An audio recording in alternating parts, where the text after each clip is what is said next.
Iloilo City Operations Center naka-blue alert status samtang nagahilapit ang selebrasyon sa bagong tuig.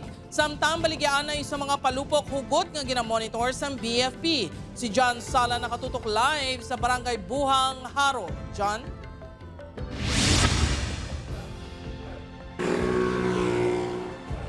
Jert, ginapa-alerto sa karon ang tanan nga miyembro sang CDRRMC sa tanan nga mga posible matabo samtang naghilapit ang pagsugalaw sa bagong tuig.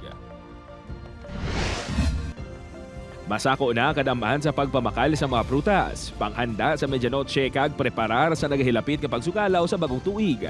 Gani agud tayuyon ang sinadya, malayo sa disgrasya kag hilway ang tanan. Ginpaidalom na sa blue alert status o kung mas hugot kapag bantay ang Iloilo City Operations Center sa buong holiday season.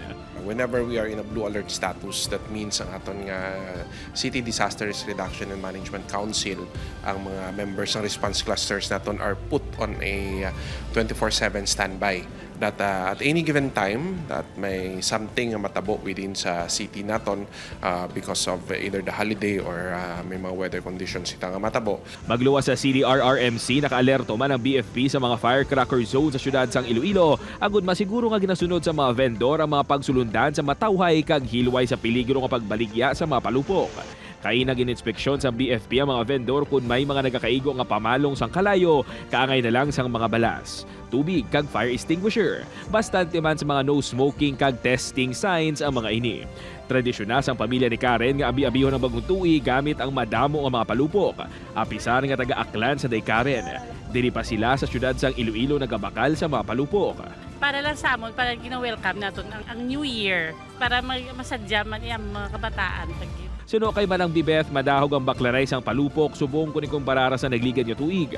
Ilaman ginalauman nga mga 3 kaadlaw antes ang New Year, madamo pa ang mga manugbakal. Subong daw, ay pa man kay ang highlight nga baklanay, 29, 30, 31. Pero at least hindi man kagapon doon naka 30,000 ang ko. Samtang naglabot naman sa 34 ka mga boga, ang nakumpiskar sang Iloilo City Police Office sa ilang mas ginpasangkad pang operasyon batok sa mga ginadumilian nga palupok kag boga.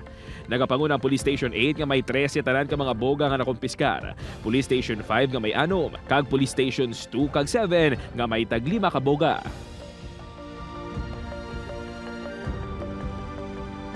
Jert, ginahaylo naman sa otoridad ang publiko nga hindi na magamit sang mga palupok sa pagsugalaw sang bagong tuig kapag kung hindi gid malikawan. Siguraduhon nga sa mga fireworks designated area so kung malayo sa mga pamalaylang, gamiton ang ini nga mga pampagahod sa pagsugalaw sang bagong tuig. Jert? Madamo nga salamat sa update. Kapuso John Sala.